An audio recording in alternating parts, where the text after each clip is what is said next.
Welcome to the Sandusky Current Podcast. I'm joined by Tim Schwanger, who is running for City Commission, and I'm Dustin Schwanger. You'll notice that we have the same last name. Tim is my uncle. I promise I'll climb with all the hard questions still. So absolutely. Welcome to the podcast. Glad to be here. Thank you. Thank you very much. So, and just so everybody knows as well, we are planning on doing this with all the commission candidates and the school board candidates. So looking forward to those conversations as well. So let's jump in. So Tim, with all the intense emotions going around federal politics and elections, why should people care about city elections? Why should they care that you or anybody else is on the city commission? Well, the city commission is the controls the purse strings for all the funds that come into the city of Sandusky, whether it be income tax, property tax, admissions tax. So it's very important that city leaders do their due diligence to make sure that we're spending the taxpayers' dollars most efficiently and on the right projects and in the right direction. Local politics in Sandusky, we are nonpartisan. Although we are all Republicans, Democrats, Independents, whatever, it is a nonpartisan race. So we tend to, actually it's our duty to treat every area of the city of Sandusky the same, try to spend the same amount of money and projects in every neighborhood in the city of Sandusky. Mm-hmm. Great. So I've seen some feedback that you've received on Facebook about you being a little bit negative on some of the posts that you post. I just want to hear what your vision is for Sandusky. Where do you want Sandusky to go and to build in the future? 3 to 5 years and maybe even longer term? We need to start getting into the neighborhoods with some of the tax dollars that we receive. Right now, if you are a business, the city has a grant program for businesses. There's been a couple of projects where the city commission has approved $300,000 for a business, $250,000 for a business.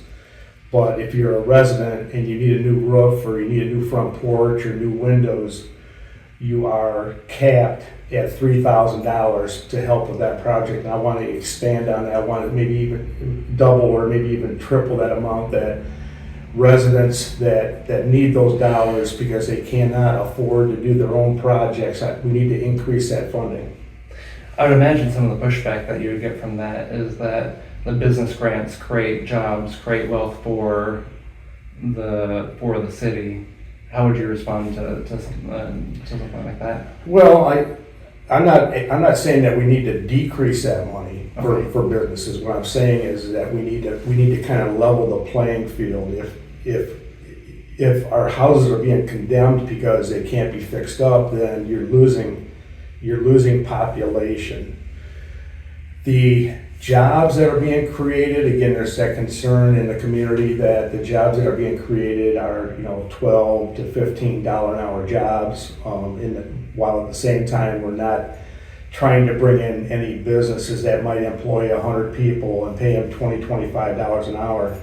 One of the issues that I've had and I hear it in the community, since I do know a lot of people, is that why are we putting a recreation center on prime industrial property, which is the former American Crane site? We just seem to be like taking property out of the industrial tax base and putting in recreation, in that instance recreation, which does not pay any property tax, does not pay good wages. I assume that the administrator of the rec center might make pretty good money, but I'm not sure that anybody that's employed at the rec center is going to be making the $20, $25 an hour. So again, the concern is that we're transforming industrial property into either recreation or sometimes residential or nothing at all. It just sits vacant. The old GNC Foundry site is sitting empty. There's a property out by Toss Dairy right there at Edgewater out that way, that's still vacant. It's up for sale, but it's been up for sale for, 5 years. And it's like, why aren't we beating the bushes to try to bring in industrial, commercial, paying a higher wage? Mm-hmm. Do you have a sense that those sites, like there's not, from the industrial point of view, there's not demand for those sites and so they're being developed into something else? Or is it a matter of the city, like you said, not beating the bush to try to bring industry into those sites? Well, I think there's demand. If you look at all the communities around Sandusky, Clyde, Norwalk, Port Clinton, Bellevue, they're all, bringing in industrial and commercial ventures. I just don't think that the powers that be that we have now in the city of Sandusky and there's a quasi-governmental entity in Sandusky, Greater Sandusky Partnership. I just don't think that they're really doing their due diligence to try to bring manufacturing and commercial jobs to the city of Sandusky. So if you're on the commission, how would you approach that situation? Well, it would take 4 city commissioners to vote to either not recommend, but actually force Greater Sandusky Partnership. And I think that Sandusky really should have a economic development director on staff to do the city's part as far as trying to go to like trade shows or, there's got to be a ton of magazines out there that you can advertise in for industrial properties available. And I just think, again, we need to do a better job of going out and having these quasi-governmental entities do their due diligence and go out and try to, instead of bringing service jobs into the city of Sandusky, to bring in industrial, manufacturing, commercial type ventures. Mm-hmm. So anyway, again, I can't, if I get on commission, I can't do that myself. It's going to take 4 commissioners to say, hey, you know what, you're right. We have enough service jobs. Now let's try to get some of, higher paying jobs in the city of Sandusky. Mm-hmm. So that leads into the next question then. So you mentioned, you need 4 commissioners to get anything done. If you get voted on to the city commission, you may be in the minority with some of the things that you would like to see happen. How would you work with the other commissioners to influence and to get some of the things that you would like to see happening in Sandusky done? Well, I do believe that currently, and I think it'll continue into the new year, that the city commissioners take turns, like 2, 3 at a time, meeting with the city manager to get, because, okay, so the residents are at the top of the food chain, Mm-hmm. top of the chart. Then comes the city commissioners, then comes the city manager, and then come all the department heads. So it's always a good idea to have the commissioners, meet with department heads or the city manager and let the city manager know and the departments what we would like to see. Mm-hmm. I'm not going to be afraid to voice my opinion. I'm not going to be afraid to vote no on something that I think is not in the best interests of the citizens of Sandusky as a whole.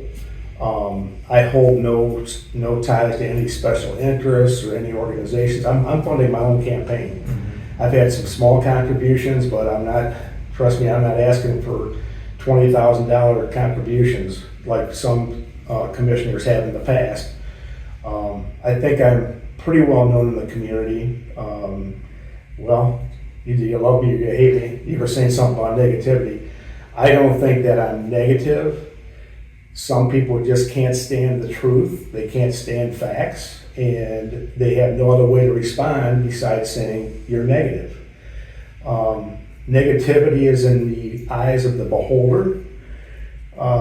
Typically, the people that say you're negative are the people that think differently than what you do. Like, let's say, for an example, my opinion is for Battery Park. Mm-hmm. They want to do condos and all that kind of stuff, which is great. But we also need to maintain some park space for the residents. And what they're doing with that project is they're moving the park space all the way down, almost right adjacent to the sailing club. I feel that the park space should be where the park space is right now, and private development should be all the way around that park. So basically, public first, developer second. And there's a lot of people that feel that way. Mm-hmm. It's not just me. So then you have the other side who says, the heck with Battery Park, it's been falling apart for years, let them privately develop the whole thing. Well, they're not making any more waterfront, the city of Sandusky. Mm-hmm. So it's good to protect what we have for the residents and then build around that. Mm-hmm. Now, is that being negative? I don't think so. I think that's being insightful. And I think that it's just common sense that you protect the public access first and then build around it with the private development. That's not negative. That's just common sense.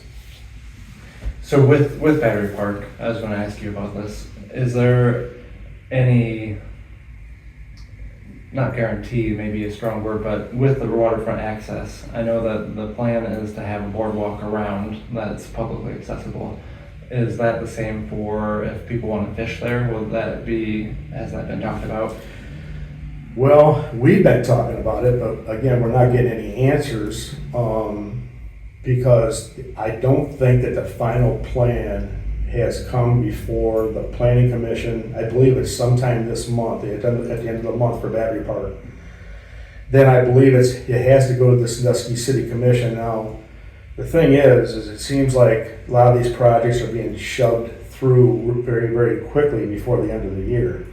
So, and we're not really too sure how much public input is going to come forward this month and next month.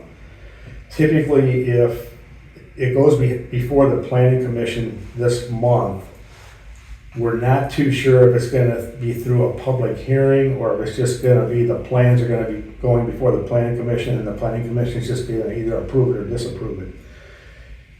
I'm a little bit concerned, as are others, that the public input process is not going to be there to be able to get the thoughts and ideas from the community. It's just going to be something that's just going to get passed and it's going to get built. Mm-hmm. So my opinion is a 10-foot wide walkway around that project is not sufficient public access.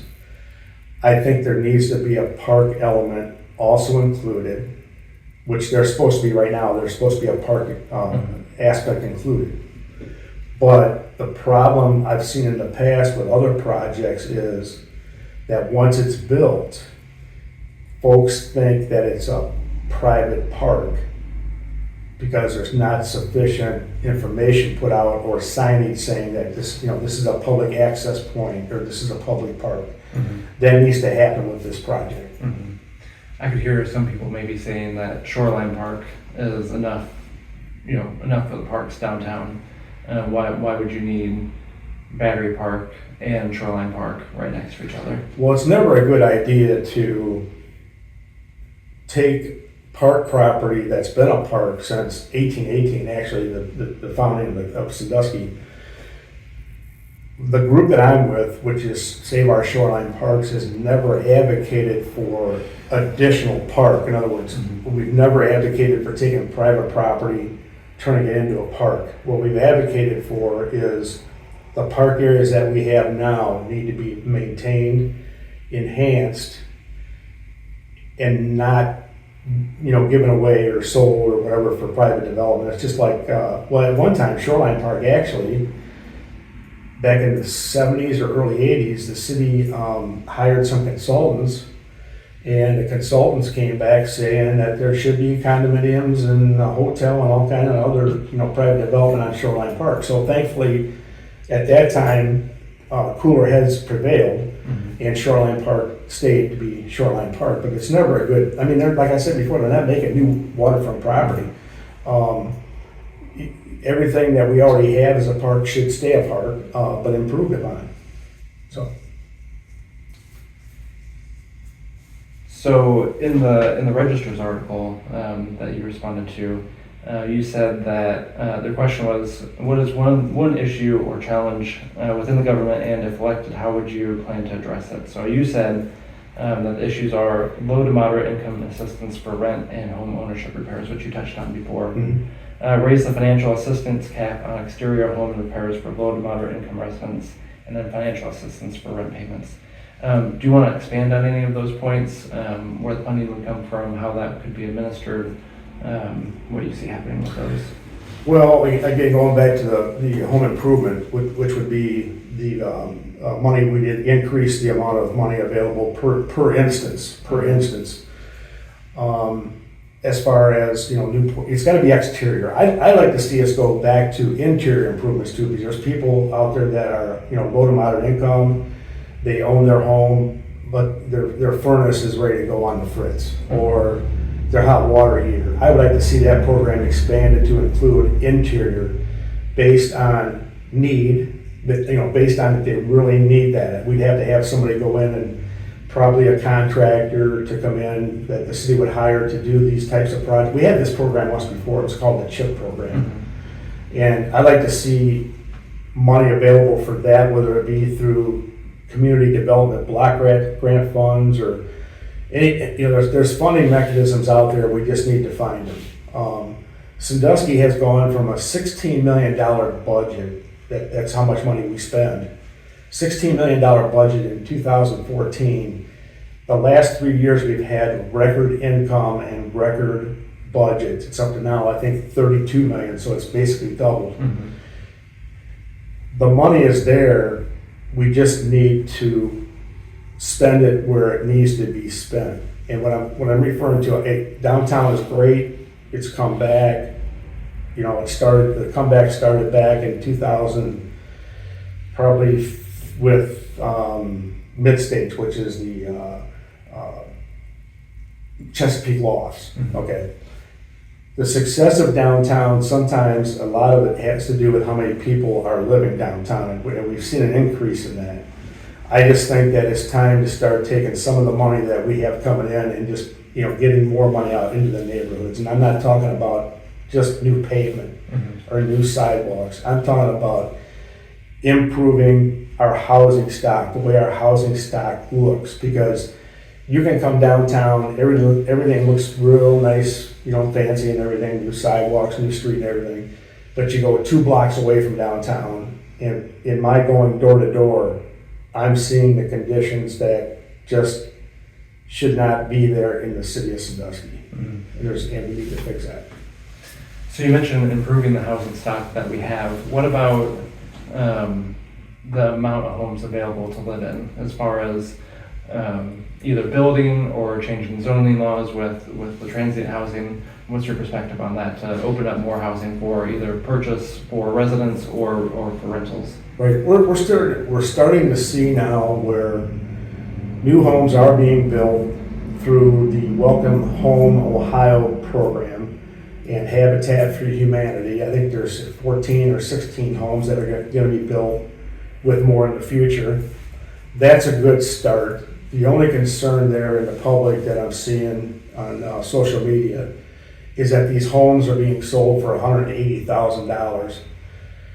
The concern is that with our wages in the city of Sandusky, with the exception of a few, most Sandusky residents can't afford the $180,000 home. I had one contractor, he's a local guy, contact me and say, hey, I want to build a house and sell it for $90,000, which is great. But I guess that the city has been giving him a hard way to go. I don't, and he really can't explain why that is. I have no idea why that is. I'm not going to speculate. I have my ideas, but I'm not going to mention them here at this time. I'll find out more, or I'll dig into it deeper once I get elected, or if this gentleman wants to come forward and tell a story. And I told him, I said, just come forward and tell your story. Whenever you're ready, I'm ready to tell the story. But we can have you on the podcast. Yeah, I have him on the podcast. But I think that we're in the right direction. The only thing I'm hearing too, again, this is what I'm hearing out in the public, and I tend to agree, that we need to come up, I'm talking about we, the city commission, needs to come up with a plan for Airbnbs, verbal, how many we can have and where they should be. Now, I know there's gonna be some pushback that, well, it's my property, I should be able to do with it whatever I want. But part of the problem is that Airbnbs, if I can rent out my Airbnb for $1,500 a week versus $1,500 a month for just regular rental, what am I gonna do? Most people are gonna say, I'm gonna do an Airbnb. The more Airbnbs you have, the lesser the housing stock for home purchase or for regular rental. Mhm. So I don't know what that number is. I know Huron has established an ordinance and how many they can have. And I can't remember the numbers. It was like 150 or 125 or something like that. But I'd have to look into it. But I think that there should be a maximum allowed in the city of Sandusky. Even though I know we're a tourist city, and once I get in, I hope we can change that. We can bring in some industry, but that's an issue. As a matter of fact, the current city commission has kind of been kicking that can down the road. They put in an 18-month moratorium on new Airbnbs outside of the areas that are already designated for Airbnbs. Mm-hmm. That 18 months came and went. Then they put in another 18-month moratorium. So now they're kicking it down the road to the new commission who comes in January. Mm-hmm. So hopefully in January we can, come to some kind of an agreement on Airbnbs. Mm-hmm. And with that cap, so you're not talking about taking away Airbnb. So say if there's 200 Airbnbs in Sandusky, you wouldn't cap it at 150. And how would you approach that? Would you put the cap somewhere above or at what's currently or below, and say if something changes from an Airbnb, it can't go back into an Airbnb to get back down to what's below the current number? Yeah, probably. Yeah, that's a good question. I would not advocate for taking away Airbnbs that are already established. So like you said, if there's already 200, that threshold would have to be above that. Mm-hmm. And again, right now, you can do an Airbnb as long as it's in a designated area that's already been approved for Airbnbs. Mm-hmm. The issue comes with, and I'll use this just for an example, this is not, concrete. Right now, if somebody wants to turn their home into an Airbnb, say out on Monroe Street, they can't do it because that is not in an area that has already been approved for an Airbnb. Mm-hmm. That's what the moratorium is on right now, is that person cannot do an Airbnb because it's not, like I said, not located in an area that's been approved for Airbnbs. So, so besides housing, a lot of it's focused on housing. What are some of the other biggest challenges that Sandusky's facing? So housing, we talked about tourism versus industry. Any others, and how would you approach those? Well, the Sandusky Transit System is, again, a big topic of conversation in the community.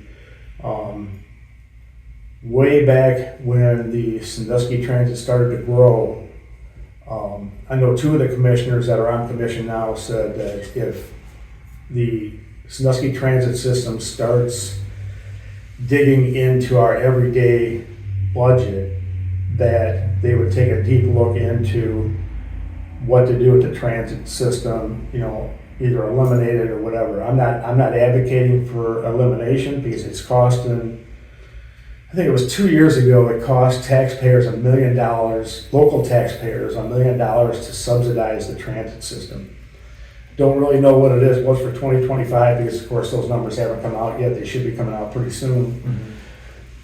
I've always said for the last 4 or 5 years that Sandusky Transit System needs to be an Erie County transit system. Just like you see in Ottawa County. It's not a Port Clinton transit system, it's an Ottawa County transit system. Same way with Toledo, same way with Cleveland. If we make it a regional transit system, I think that the county would kick in more money. We may be eligible for additional federal and state funding. That's something that we'd have to look into, Mm-hmm. compared to, since it's just a local Sandusky transit system. But I know that the transit system, they've cut back on routes, they've cut back on how long they're transporting people to try to save money. At the transit system, there's a lot of locations where there are no shelters. I've seen people standing in the rain, in the snow, waiting for the bus to come along. That's an issue. Although this year we did add, I believe, 2 or 3 more bus stop shelters in the city of Sandusky.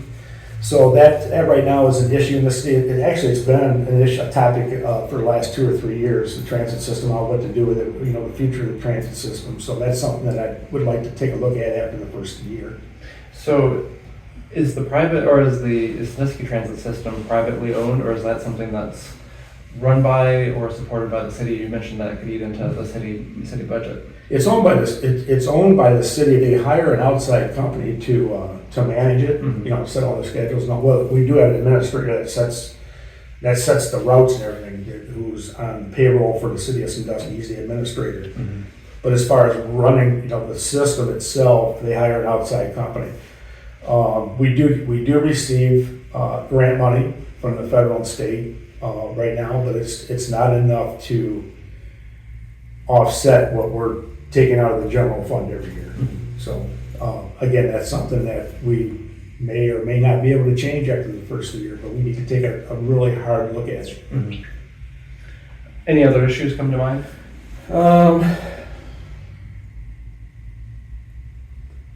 Yeah, there's a number of lesser issues that we need to probably address, but again, that's something that, it's just like, finishing projects. Let's take Lions Park, for example. Lions Park was a plan that was formulated with public input, public meetings, 2009, and part of that plan was addressing the waterfront, which would include a beach, which there's some folks out there that think that we're talking about a beach like that would rival Cedar Point. Well, it's not going to rival Cedar Point, obviously. It's going to be more of a wading beach. We're now finally starting to see a little bit of progress on that. The city of Sandusky did receive a grant to do some engineering studies, and that's about ready to come back. As a matter of fact, just this past week, the planning department gave a presentation to the Sandusky Bay Bayfront Corridor Committee with 3 different options on what to do with the beach. That's just now going public. There's actually a survey, online survey, that you can take on what you think would be the best option for the waterfront improvements at Lions Park. I've always been an advocate that, okay, it's great that we're having a survey, but what about the people that don't have the internet or Facebook or a computer or whatever? When are we going to start having public meetings again for those people that don't have that?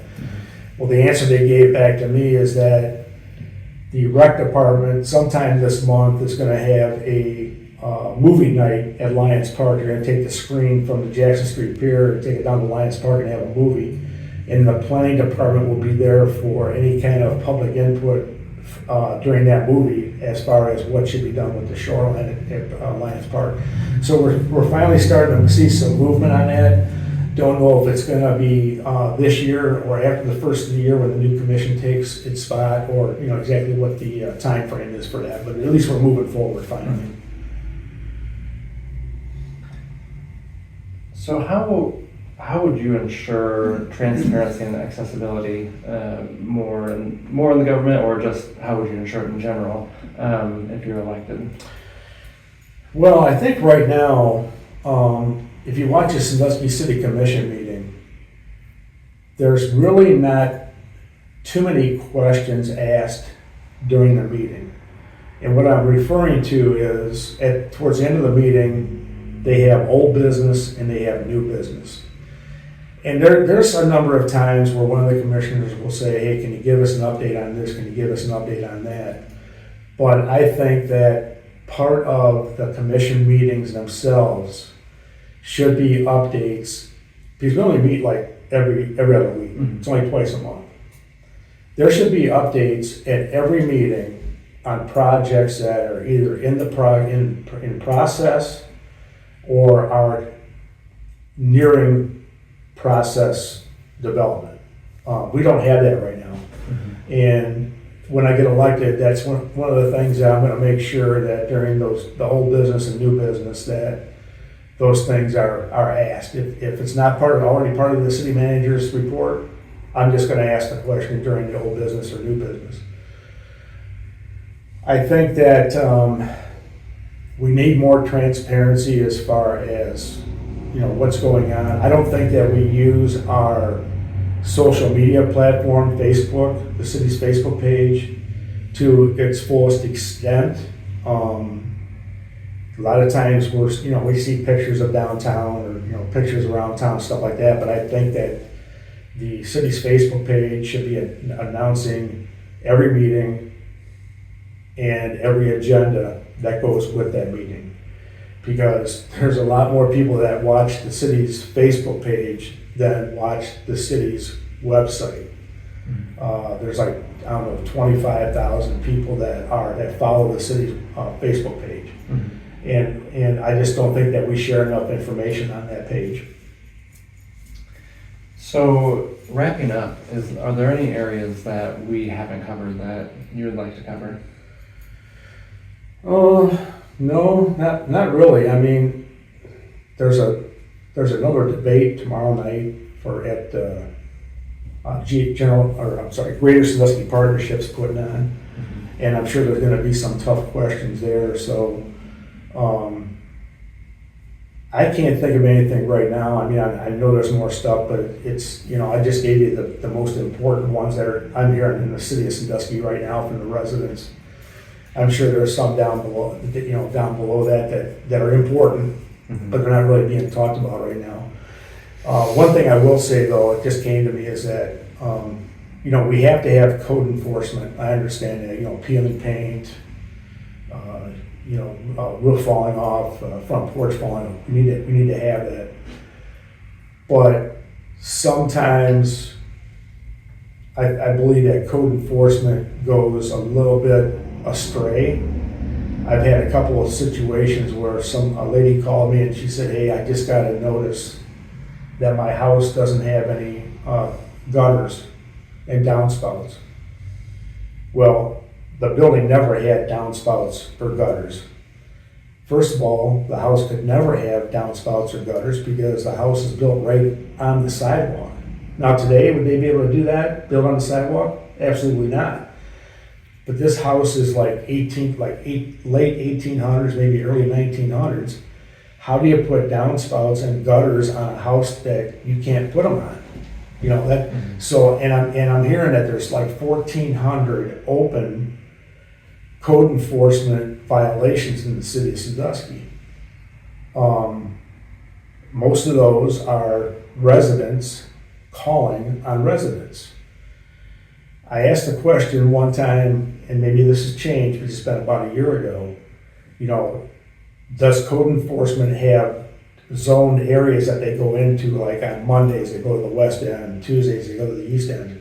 And the answer I got back was no, that they don't do that. And I think that that's something that they should be doing, is that we shouldn't be, although it's okay to do it, I guess, but we shouldn't be relying 100% on the neighbor tattletaling on the other neighbor, because sometimes it's like a feud that's going on. It's a feud that's going on. It's not because they think they have a problem, but they're fighting with their neighbor. So I'll get the neighbor, I'll just turn him in for, peeling paint on windows.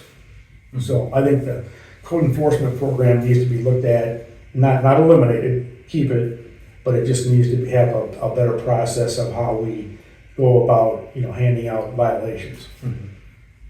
So last question, why should someone vote for you? Well, I've been following Sandusky government for 33 years. Started, but actually longer than that. It actually started back in 1988 with the Waterfront watchdogs. Your grandfather. And I was trying to add up how many meetings I went to in the last 40 years, and I can't count that high. No, I'm just kidding. I can't count that high, but I've been going to city commission meetings on a regular basis. I attend some of the meetings that are not city commission, like the recreation board. I've served on a number of city boards, most recently the 2025 Charter Review Committee. And I think that it's important that you give back to your community that you were raised. The community's been good to me. So it's time to give back. I've been on this side of the commission table for 40 years. Now I want to be sitting at the commission table, helping to make decisions on the future of Sandusky. Well, great. Well, thank you for joining me. Yes, sir. And as I said in the beginning, I'd like to interview all the candidates for commission and school board. So hopefully we can get that going in the next few weeks or a couple weeks. And thanks for tuning in.